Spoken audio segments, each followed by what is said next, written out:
And now I get to turn this over to one of the people that you really hear. His voice very well.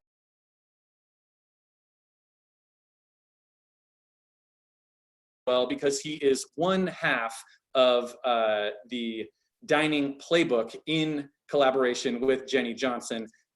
He is an Emmy award-winning, multi-talented individual. Would you please welcome from the radio and the television and all the amazing places, the one, the only, Billy Costa. Would you give it up for Billy?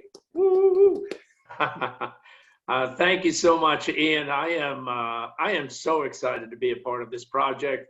I'm a longtime fan of Raising a Reader, and I'm a dear, dear friend of Rob Cocuzzo. So you couldn't have chose a more fitting author for me to sit down and spend some time with. So thank you for having me as part of this project. We're so grateful to have you. And now I'm going to let you introduce Rob, because I know you asked Jenny, who happens to be his wife, maybe some personal things about him. So whatever you know that we don't about Rob, just get him to tell us about it. And I'm going to just, I'm going to hang out off screen while you guys talk. So thank you so much for being here, Billy. Thank you so much for having me. I was fortunate enough to meet Rob through Jenny. Jenny is my, and I'm sure Rob won't mind my saying this, Jenny is my TV wife. So Rob and I actually share a wife. That's right. I was his man of honor at their wedding, and I was honored then, and I'm honored now. Hey, buddy, how's it going? Hey, buddy, I'm so grateful to be doing this with you. This is like a dream come true in so many ways. I should be asking you the questions.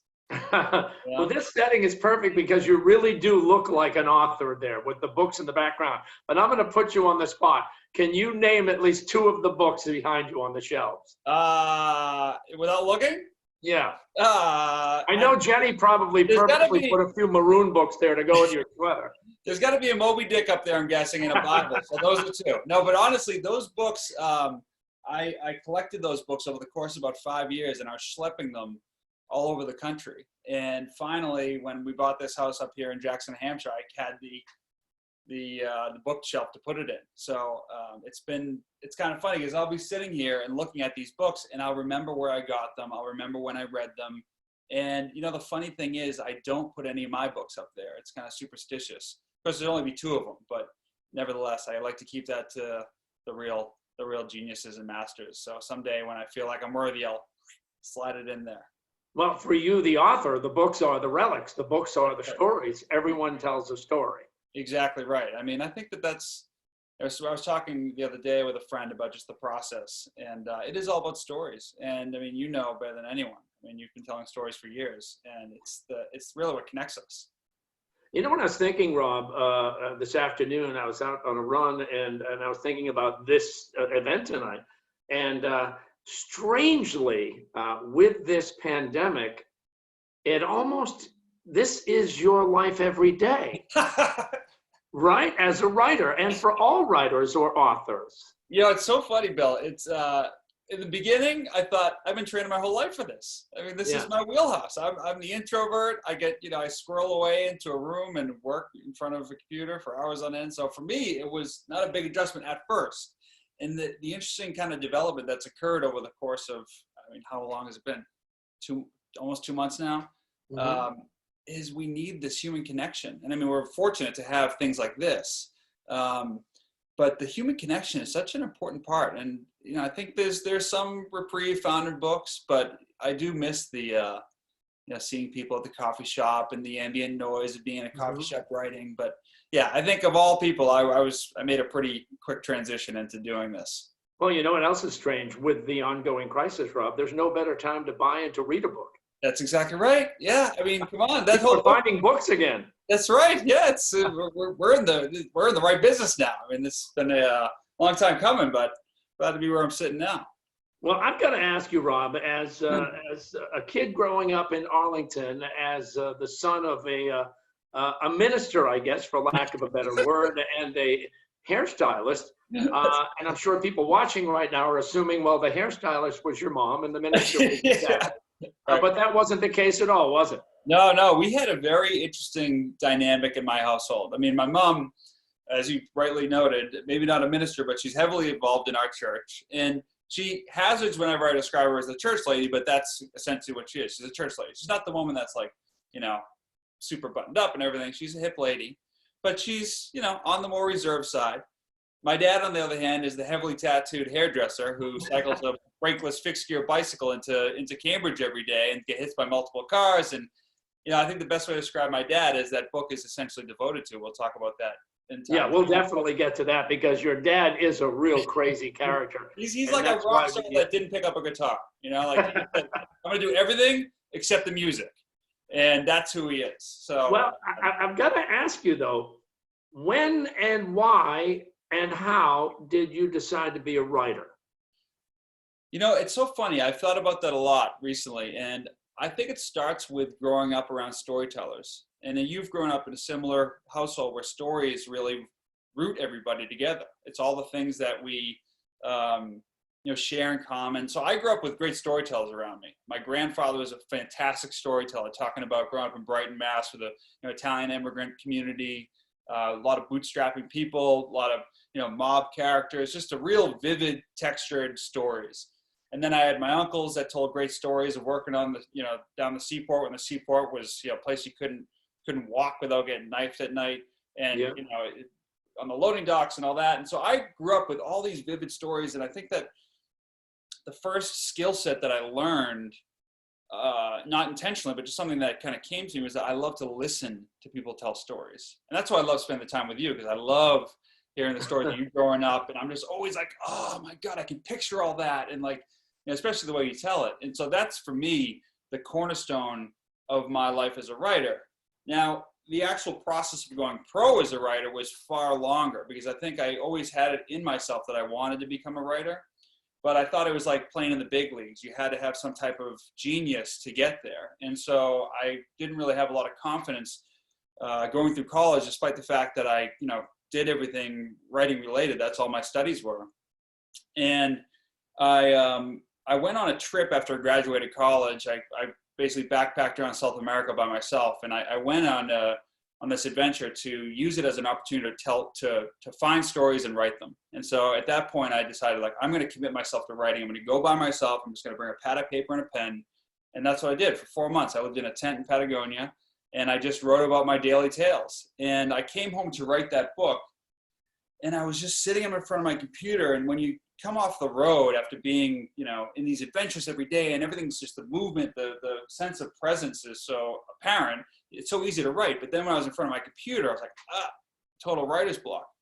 And I was lamenting to a buddy of mine on the phone, and I said, oh man, I think I can really do this writing thing. Like, I think this is the job I want to do. And he said this advice to me, which is so simple, but it came to me at the exact right moment in my life to hear it. He said, Rob, if you're not doing it, you're not doing it. So if you're not sitting in the chair every day and actually writing and pursuing the craft, then you're never going to get there. You're just going to spend your life talking about it. So what was the first thing you wrote that said that, okay, now this is what I am for a living. I'm a professional writer?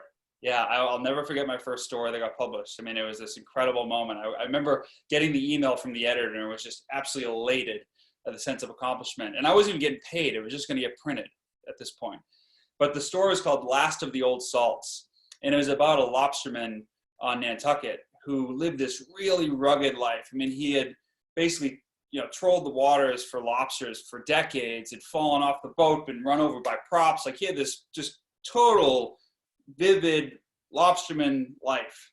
And I got the story. Spent a month writing it. Wow. And the magazine did this really cool thing where they did what they've never done this before. They did a fold out. So not like a fold out like this, so, the magazines that some people buy, but a fold out like this where it had all the photos of the guy fishing, and then it had my story in a big bold headline, and then I saw my name under the headline, and I was like, oh my God. Yeah. It was that's like in TV, seeing your name in the credits or in a movie. My gosh. Yeah. I mean, I'm sure it was like the same time when you first heard your voice over the radio, and you're like, oh my God, that's me. Like, that's everyone. And I remember being I remember seeing someone reading it for the first time, and I was like looking over and seeing them, and just the rush that gave me. And so, you know, my evolution as a writer has gone many different iterations since then. But the excitement of seeing your work in print is so incredibly gratifying.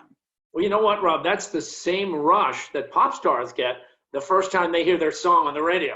Oh my God, I know. I can only imagine. I mean, I don't have to imagine. I know that feeling. I mean, it's just like it's as if everything that you did in the quiet, in the solitary moments of your life where you worked every day, you're just kind of like not knowing if it's ever going to go anywhere, and then suddenly it's in the world, and you're on your way. You know, and I want to get to the books in a second, yeah. but I need to know, what was the bridge that brought you to Nantucket and now the editor-in-chief of the magazine? Yeah, well, that's a good question. It's funny because it's a similar passion that you and I had. I ended up on Nantucket to run a fishing boat, and that's how I actually got the story idea for the Lobsterman. That's why you're my first mate. Yeah, that's right. I mean, that's probably, I'm going to have that on my resume. If this whole writing thing doesn't work out, I'll have you, off the air, first mate. So I went to Nantucket to be a fisherman. I got my captain's license. I ran a charter boat in and around the inshore waters, fishing for stripers and bluefish and occasionally tuna. And the one thing I learned pretty quickly within the first 2 years is I was not a great fisherman. Sorry, I know there's some kids out there. I was not the best fisherman, but I loved the adventure of it all. And so I hung up my boots after 2 years of, and I caught fish, but it wasn't my calling. I realized that I became a fisherman to seek out adventure. So how did the magazine happen? So that's how I ended up on Nantucket. And the day that I was about to leave the island, I moved out to Jackson Hole, Wyoming, and I was headed off. I was going to put Nantucket in my rearview mirror. And a friend of mine said, why don't you go pop your head into the magazine in town and just pitch them a story. And I got to tell you, it was not something I wanted to do. I just thought, I want to write for Outside Magazine. I want to, tell the tales of being in the mountains. And I was headed to Jackson Hole, so I thought my future was there. And I went in on a whim, and I went in and just pitched him the story about the Lobsterman. And lo and behold, I got a call from him while I was in Jackson Hole, and he said, hey, we want to do it. Get it to me in a month. And that was the beginning. And now, 10 years later, I'm the editor of the magazine. And we have a wonderful experience living there during the summer. It's a blessing to spend time on Nantucket. And before we break down the books, Rob, how do you see Nantucket happening this summer? I think it's going to be a interesting summer. It's so funny because a lot of the conversations I've been having for the magazine have been with folks that are making the decisions about how to open up. I think the island will see a far less influx of day trippers. I think the seasonal residents will still come in. And I think that the island will just have to be creative in terms of providing the amenities that so many folks come to love. I think there's going to be curbside dining. I think that, there's going to be social distancing on the beaches. The harbors are going to be a little bit lighter. Quite frankly, and I don't think this is a good thing, but for some folks, it's going to be like old Nantucket. It's going to be quieter, and it's not going to have the pressure that it's had in years past. So good. I'm coming down with my beat up beach wagon and my flip-flops. Yeah, exactly. All right, let's take a giant leap because I don't want to have time run out. I've got so much to talk to you about. We could be doing this all night. It was so funny. Earlier in the interview, you made a brief reference to the backpacking journey of yours. And I happen to know that you're an extreme skier. I happen to know you're an extreme biker because those are coming up in the books. Right. I would be more terrified of the backpacking. To me, that is much more terrifying. I just wanted to get that out. But now let's take a leap to tracking the wild Kumba. I know skiing and extreme skiing is a passion of yours. You've skied all over the world. You've lived in some of the best ski resorts, ski areas in the world. Yeah. And I know that you strangely had a childhood connection to Coombs. Did you not? Yeah. Yeah, no, that's exactly right. So Doug Coombs is the figure of this book, Tracking the Wild Kumba. And I grew up watching him in Maura Miller videos, ski videos, and was obsessed with this guy. He was the Michael Jordan of skiing. He was doing things in the mountains that no one had ever seen before. He was going to peaks that looked like you couldn't even climb up them, let alone ski them. And I was totally obsessed with not only this person, but also the world that he resided in. I thought, what is it like to spend each and every day in these mountains? And so that's what inspired me to go out west. I wanted to live in a ski town, and I went to Jackson Hole, Wyoming. And as I was in Jackson, Wyoming, I discovered that this figure of my childhood, Doug Coombs, this person I obsessed with, he spent his career in Jackson Hole. And as I learned more about his story, I discovered that not only did he spend his time in Jackson Hole, but he grew up 5 miles away from me in Bedford, Massachusetts. And so the parallels of our lives, the fact that he too went out to Jackson Hole after college and became a skier and actually grew up skiing in Neshoba Valley, where I grew up skiing back in Massachusetts, those parallels, they posed a question to me. And it was, how does this guy who grew up in identical childhoods as me, how did he go and become the Michael Jordan of skiing? And I became Rob Cocuzzo, the guy that, can pick his way down a black diamond. And so from that question came a 5-year adventure of tracking his life around the world to some of the most harrowing peaks ever skied, and gaining the skill set to try to survive. And didn't you also ski with his family members? Yeah. And I got to tell you, that was probably the more extreme and intense experience, was engaging with his family and friends, because this isn't a spoiler. It's revealed in the beginning of the book. He was killed in an accident in 2006. And so I couldn't interview him for the book. I had to interview everyone around him in his life. And the ski culture, especially this extreme ski culture, is kind of like the Hells Angels. It is a gang of guys that's impenetrable to get into. You have to earn your way in. And the same can be said for his wife, who is doing the same, high-flying adventures. She was at the center of the ski world. And I had to get to her and try to, gain her trust that I was the right person to tell her husband's story. And lo and behold, we ended up skiing together. And I'm on the mountain with her in Jackson Hole, and I'm thinking, oh my gosh, I am skiing with Doug Coombs' wife in Jackson Hole, doing everything I possibly could to keep up. And she was in her late 40s and was a phenomenal skier. And I was just hanging on by dear life. And the funny story that I read about in the book, as I'm hanging on, and I'm like, oh, please, just don't fall, because I don't want her to think that I'm some schmo that can't ski. I launch off of a small cliff, and I'm like rolling the windows down, trying not to totally bail out. And I'm thinking, This is it. This is the end. Like, I'm going to land. My ski's going to explode. I'm going to probably break a leg. She's got to carry me down the mountain, the whole thing. And there was something in the mojo that day that just kept. I landed and I stuck it. I skied away, and it was all good. And but yeah, spending time with her, and she opened up, told me her story. And she became the key holder. From that point forward, it was like the seas spread for me.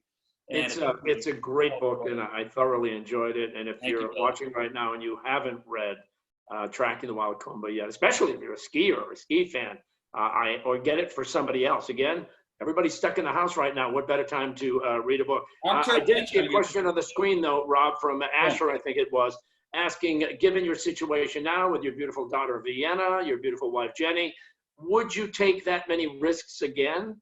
Yeah, Bill, that's such a good question. Whoever proposed that is such a good question, because I was talking about the other day, and no, I mean, in this life that I'm living now, with the responsibility of being a husband and a father, I can't imagine doing the things that I was doing for the sake of a story. I mean, I was so devoted to this that I was literally skiing runs where if I fell, if I misstepped, I was dead. No questions asked. It wasn't like you fall and get hurt. You fall, you're dead. Like, boom. And I couldn't do that today. There's just way too much more important things in my life right now than even considering taking those risks. So I'm grateful that I did those things when I did them. To give people some perspective, Rob, the skiing you're talking about is the skiing that we only see in movies. Yeah. And this is the kind of thing that you were tracking. And this is the sort of excitement you're going to find in the book.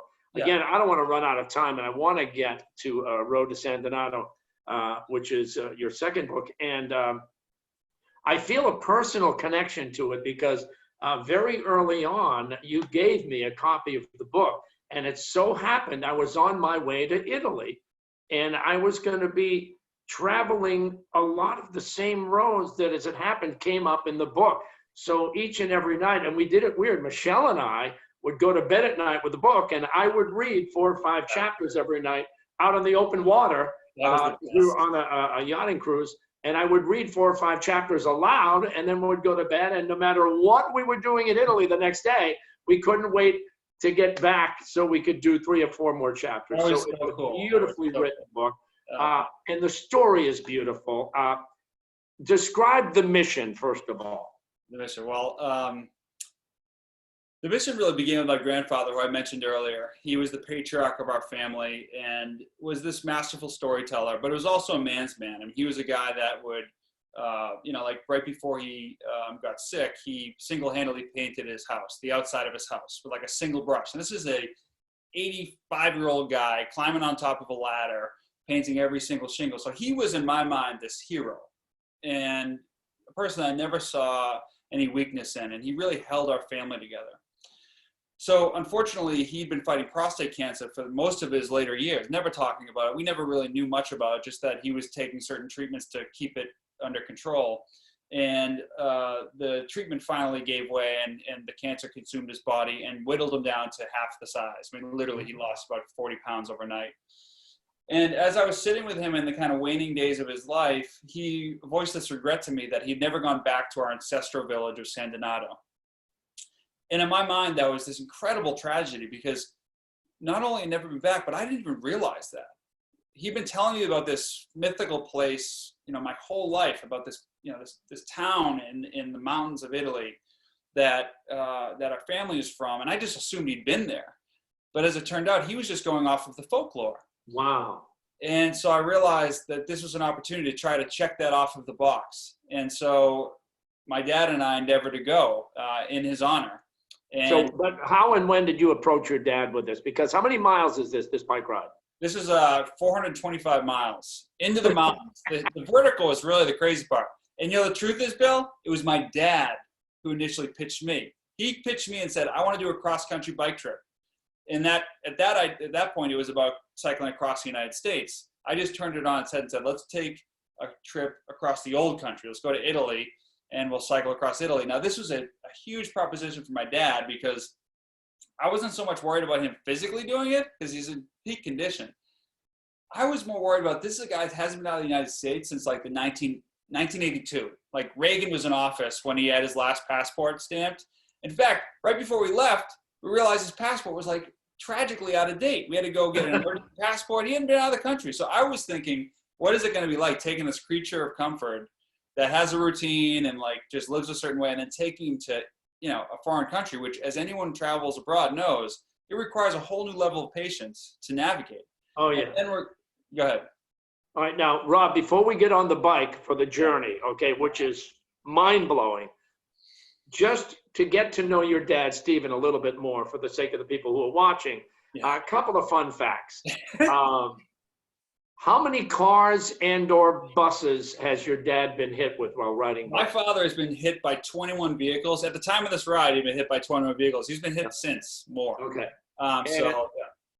And when he gets up in the morning before he would go to the beauty salon, how many miles would he ride every single morning just for the fun of it? So 30 miles before he gets to work, and then another 5 miles to work. So 35 every day, and then 5 miles home at the end of the day. Okay, so now you've both agreed this is what you're going to do in honor of your grandfather. You shove off, you head to Italy, and how did you, for sake of people watching who want to do something like this, how did you navigate the course from start to finish? That's a great question, Billy, because it is a mind-numbing thing to think of, just figuring out the roads in Italy. And fortunately, just as technology illustrates what we can do today, there's great technology to map a course. So Strava, for instance, which a lot of people use for running or cycling, you can literally go on and put pinpoints and it'll give you a route. Yeah. Okay. So it's a really helpful tool, but I also reached out to guides and like did some research, but most of it was like, that looks like the right direction. Let's just go. Okay. So we're talking 500 miles or so. And this is this is very hilly terrain. Mountains, hills. Yeah. Brutal. Yeah. Okay. Now, one would have expected your dad to run into more problems, both physically and technically with the bicycle. Right. I know you blew out your knee, and your bicycle also broke down. Which came first? They happened. My knee was going by the third day. Third day. And I remember having this internal conversation saying, I don't know if I'm going to be able to do this. Like, things can't get any worse. Next thing that happens, bike breaks down. And I'm like, oh, it can't get worse. And so from that Now, when you say bike breaks down, be more specific. it was, You got stuck in one gear, and it's the hardest gear on the bike, and we're talking mostly uphill. so yeah, it was an 80-mile day. We had done the first 40 miles, which was flat. The last 40 miles we knew was going to be about 6,000 vertical feet of climbing. So that's like climbing to the top of Mount Washington on a bike. And I needed the gears. And so as we were starting to mount these early hills, I'm clicking the gears, and I hear this bing, and I look down at my shifter, and it's like just wagging in the wind. And sure enough, the cable to my gear shifter broke, and it got sucked right into the frame. So we couldn't even, MacGyver a way to fix it. And Where do you go to get a bike fixed in the mountains of Sicily? well, there's a whole funny story to that too, trying to get the bike fixed. I know it's surprisingly challenging. But my dad ended up figuring out a way to do it, which he manually shifted it to the easiest gear. And then I rode that single gear for the rest of the trip. And that too was its own challenge, because you'd climb up the hill and then you'd have to just basically coast down. But How many miles a day would you do? We would tap out at about 80. But 80 miles a day. And again, mostly uphill. I don't know how many people have been to Sicily. Yeah. It's hard enough driving your car through Sicily. No, it's brutal. And the climbing was really what got to us. But it was also, I think the underlying theme of it was just spending time, as we're doing right now. Everyone's spending time with their loved ones. Spending time with my dad for that duration in a very extreme circumstance of being in a foreign country, exerting ourselves to a tremendous level each day, and then just having the stresses of navigating. I got us lost countless times. And did you ever get lost? All the time. I hated it because I was the first time in my life where I was navigating. Typically it's my dad. Oh yeah, just come on, I'll show us the way. And I was the one navigating at this point. And so I get us lost, and it was just, humbling. And I'd have to tell, oh, Dad, we got to backtrack like 30 miles. Okay, now I've read the book, and I'm still curious about even more detail. Where did you sleep every night? What did you eat every day and night? Well, that's the beauty. I'll take the eating part first. Hold that thought for 1 second, Rob. It is Cinco de Mayo, and Michelle was kind enough to bring me a little cocktail for Cinco de Mayo. I got some tap water here. Cheers, buddy. By the way, this is all about raising a reader. Don't forget, there's still time. It is Giving Tuesday today. So that's right. Oh, that's right, Bill. Cheers. Okay, sleeping and eating, Rob. What do we got? So regarding the eating, you can eat as much as you want because you're burning thousands of calories a day, which is the beauty of the whole experience, is that you can, we would order 3 pizzas and a side of pasta and be like, oh, we'll take it home or whatever we don't finish. Gone. Everything gone. It was the best thing ever. You never felt guilty about eating that much. And as you know, Bill, I can eat. Oh, God. I'll hold it right there. I was with Rob and Jenny and Michelle, and we were at, I think, the Beauport Hotel. And this is where I saw it for the first time. We had just come from a wedding and had a full-blown dinner, right? And Jenny knows exactly what I'm talking about. We leave the wedding and we step up to the bar at the Beauport Hotel in Gloucester. We order a cocktail to do another toast to the bride and groom. We ordered food. You got a large pizza just for you. By the way, you never even offered me a slice. I just want to put that out. And then you ordered like a full burger plate with fries and burger. So yes, I know you can eat. Well, I think the moral of my story here is I take things to extremes, and when it comes to eating, I do that, gladly. But the sleeping arrangements were always kind of tight. My dad's a very frugal guy, so he likes to really push the envelope when it comes to like saving a buck. He gets a little thrill out of it, and so we saved plenty of bucks on this trip. But I'm very grateful for it because it's so funny in this circumstance now and how much we just really want to be with our loved ones. I'm just incredibly grateful that I spent the time with him to really put that in our memory banks, because there's so much of it that on a day-to-day basis, I'll just unpack a little tidbit that I didn't even write about in a little moment that we may have shared together. And I think that that's kind of the message for all of us amidst the circumstances. When we get through this, like, we got to really take seriously how we spend time with the people we love. Absolutely. It's Absolutely. Like we've been on a diet from that too long. Okay, so we're inching our way to San Donato. That was the mission in the book. Are we allowed to tell the story of the night you woke up or something and realized somehow you had your father's underwear on or something? I'm just saying. I mean, full disclosure here.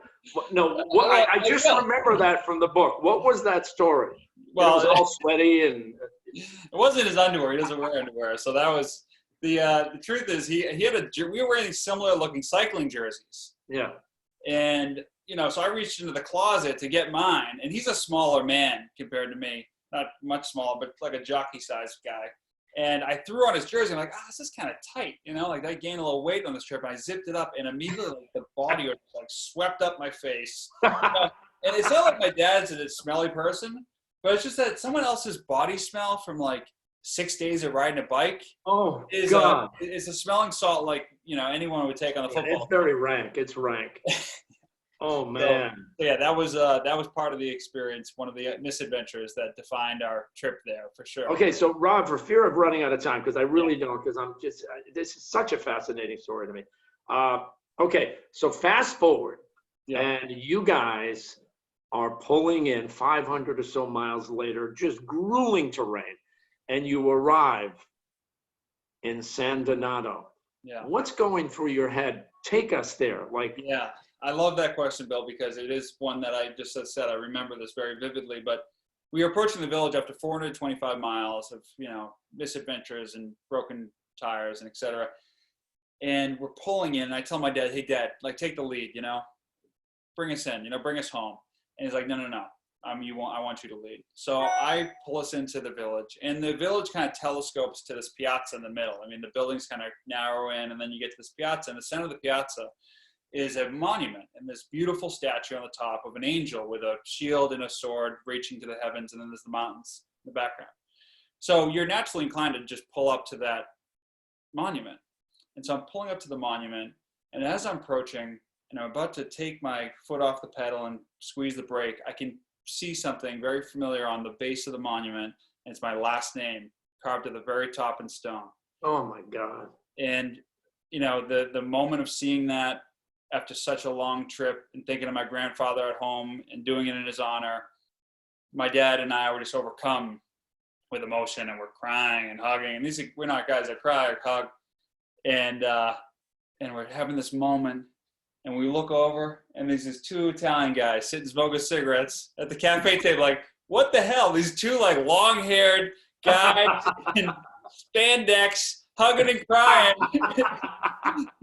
Belly spandex. Yeah, exactly. So it was, it was one heck of an arrival. But so you get there, and wasn't there you had an aunt or a cousin who's the honorary mayor of San Donato or something? Yeah, long lost family there that turned to be our whole kind of our ad hoc historian and guided us through the whole experience and opened the place up to it. It was a remarkable experience for sure. Rob, I've done a bunch of marathons in my life, and one thing marathoners know is that when you finally cross the finish line, 26.2 miles later, grueling course, your very first thought is always, I will never do this again. And yet 1 month later, you're looking forward to the next marathon. So my question is, given that whole journey, the blown out knee, the broken bike, just the whole thing, would you do it again? Absolutely. Oh yeah, absolutely. No doubt about it. Simplest answer of the night, for sure. I would definitely. Have you talked about doing anything? Lord knows Jenny is, an endurance athlete herself. She's done Kilimanjaro.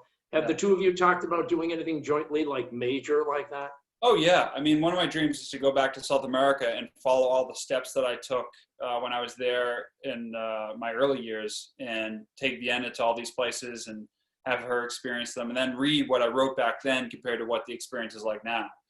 And I think this is why it's such an important night when I think about Vienna is when Raising Rita reached out to us to do this, it was such an obvious thing because I see how books are so important to her and the stories that she's about to tell in her life, and this is why I'm just so grateful that we got a chance to do this tonight. Well, in a lot of ways, Vienna's already an endurance athlete. I mean, I follow you guys on Instagram, and she's out there hiking the trails and throwing rocks into the brooks. She's game, man. She's totally game. Yeah. Well, she's her mother, who's just as driven as they come.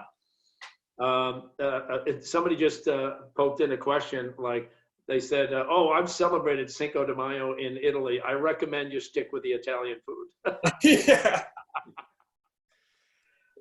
So all this, right, and a couple of really good books under your belt, editor-in-chief, N Magazine, Nantucket Magazine, A New Family. What's the next adventure? What's the next project? I'm really just trying to be a good dad right now. I want to write, the next story in her honor, and I'm keeping my radars out. But I've been telling a lot of the stories that are happening right now amongst the folks that are acting so heroically through the magazine, and I'm optimistic that something's going to come out of that. But I think at a time like now, we try to figure out how do we best serve readers.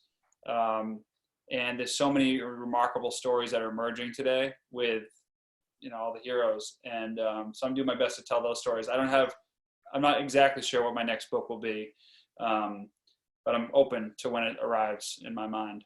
Sure. I got another question, and thank you, by the way, everybody, for your questions. Asking what's more fun, what's more exciting, writing books or writing for the magazine?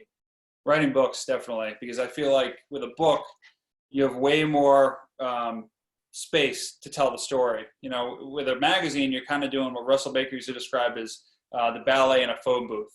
You get such a short word count to try to accomplish what you need in each article. With a book, you're basically lacquering on stories, and then once you get to the finish line, you go back and you strip them down to only the best. And I've come to really enjoy that process. In the beginning, writing a book was incredibly daunting. But now I've come up with a process that I think enables me to, tell a story a long way. You've managed to breathe life into Nantucket Magazine as well, and you've scored some major interviews. And I can't help but remember you got Bill Belichick on the cover of the magazine. Yeah, that was a. That's not an easy get. How did you land that? It was 3 years of writing emails, and ultimately it was through Linda Holliday that came to be. I realized that Linda was running his foundation and saw that this could be an opportunity to get the foundation in the front of people that could make a big difference. And once I got Linda on board, it was like, that was. You got to believe Jenny had something to do with that too. Jenny is a networker, man. Well, that's how Jenny. That's how I got in touch with Linda, because Jenny's good friends with Linda. So it was a great connection in that regard. Sure. Sorry, how is the magazine going to do with? Go ahead. I'm sorry, Ian. No, sorry. I have to interrupt for 1 second because Billy, you're making a good point, which is people have been asking really great questions in the chat, and actually many more good questions than we can possibly answer. I know. I'm starting to look at some of them now. Yeah, but what we're actually, I get to tell you. As long as Rob is willing, I think he's willing. I hope he's already said yes. If you haven't, sorry, Rob, I'm putting you on the spot. But we're going to have Rob answer as many of those questions as possible in another format that he's very good at, which is written. Right. And then we're going to send those out to everyone who is an attendee, because I have to say on behalf of all of us who've just been sitting here sort of like, I know I'm just like glued to my screen, because I kind of feel like the two of you just invited us all to have like pizza and cocktails with the two of you, and like you'll never have pizza with Rob. He's not going to give you a slice. Can I ask you just one other little question? And actually, Christine, are you nearby? I think Christine, she also wanted to be part of this part of it. Hi, Christine. Not really. I'm so engaged in like the story time. I've lost track of time. So thank you so much. That was wonderful. Right. So great together. Oh, we enjoyed it. Well, he's exciting, isn't he? Yes. Yeah. I'm so mesmerized by the story time. I literally just forgot what time it was. Well, I got the best hype man in the business. I mean, you can't get a better hype man than Bill Costa. I mean, geez, you're big guns for this. Right. We don't mess around. All right. So did you guys have some closing words? I just quickly want to say that like we are so grateful to both of you for this wonderful interview. I mean, I feel so lucky to just have you in our orbit. I mean, you were just an amazing storyteller, Rob. Thank you so much. This has just been an amazing experience for us, and we are so grateful for the time that you've shared with us, and I hope everybody else has appreciated. I will say, I have to give a shout out to Rob because my son took my book, which you can see behind me. I'm always encouraging my kids to read, and my son's a big skier, and he was like, "Hey, can I read this?" And I'm like, "Of course, of course." So shout out to you, Rob, for writing a book that my kids, would love to read because they're big skiers. So. And by the way, Rob, do apologize to your dad, Steve, for the smelly bicycle outfit story. Rough. No, You can do no wrong in his book. That was a part of the good story, and and also honestly, Billy, thank you to you for just being such a wonderful model for our dialogic reading techniques and asking these open-ended questions to create this wonderful conversation. So thank you so much. Yeah, Bill, you're right. Thank you guys for having me. Can I just say one more thing? Because Christine, you're talking about dialogic reading techniques, which is sort of at the core of what Raising a Reader does. And I mean, we're here, witnessing it. But just to remind people that what we are about at Raising a Reader is making sure that parents and kids can spend time together with books. Because we know when parents and kids spend time together with books, we have, we take young people and we turn them into incredible thinkers and artists and adventurers and broadcasters and award winners. And we want that for every kid, no matter what the situation in their house might be right now. And we are working really, really hard to reach kids where they are in preschools or in Head Start, or kids who maybe are struggling with homelessness at the moment. We're finding ways to reach kids and parents, but honestly, we can only do it with all of your support. One little data point that I learned recently was that we send tens of thousands of books out into the community. But right now, in this current situation, we're projecting that not all of those books are going to come back in the same way that they normally do, for obvious reasons, and that's okay. We want those books where they are. But we're sort of anticipating that we may need 40,000 additional books next year in order to be able to continue having books for every kid. It takes $1,250 to provide a whole classroom of kids with books for an entire year. And those are age-appropriate books, culturally relevant books that every kid gets to see 100 different books throughout the year. And if you just think like, maybe a kid doesn't have any books at home, and now we're gonna say, you get to see 100 different books with your parents. So if you're able to make a contribution of $1,250 or any amount, we really are gonna use that to reach out to all the kids in Massachusetts and parents and be just fostering literacy. Because look, when people are literate, you get like these kinds of conversations where you have, Rob and Billy talking about finding your own last name on a monument in Italy after 500 miles with your father. And the emotional impact of that, I mean, it sounds like one of the seminal moments of your life. Absolutely. And I just ask you, like, what happens if you can't read your last name? Right. No, So you're right. it was reading that like landed that all for you. So anyway, we want to give that to every kid, and we can do it with your help. So that's my part to say, please help us if you can. And I specifically want to say that Tasha Espendez already made a donation during your conversation. So thank you, Tasha. I also have to remember to say that, you are joining us for our second Live with an Author, but we have an ongoing series, and the next one is next Tuesday, May 12th. It won't be Cinco de Mayo, but it will be a great day. And David Sinclair is going to join us at 6 o'clock, right back here, Live with an Author. So please join us and follow Raising a Reader Massachusetts, because we're going to have ongoing Live with an Author in following weeks. And we definitely also want to encourage you to check out our website, because we're going to have a big party in October, and we'd love for you to be part of our dinner with an author. Billy knows about that because he's helped host it a number of times. And Billy, you mentioned it's Giving Tuesday today. Yes. So if you can in honor of Giving Tuesday, make your giving to Raising a Reader Massachusetts, you know, we think that that would be a great thing if you wanted to do that. Christine, is there anything that you think maybe I should remind people of before we just once again thank these incredible two gentlemen for being with us? I mean, you know, I just wanted to, again, thank you and thank everybody that's joined us tonight. Again, this is, as Ian mentioned, this is a series, so we're thrilled to be able to share all the wonderful authors that are connected to Raising a Reader, and more so. So, you know, now more than ever, we need to, you know, be there for the families we serve in these high need communities. So thank you for your support.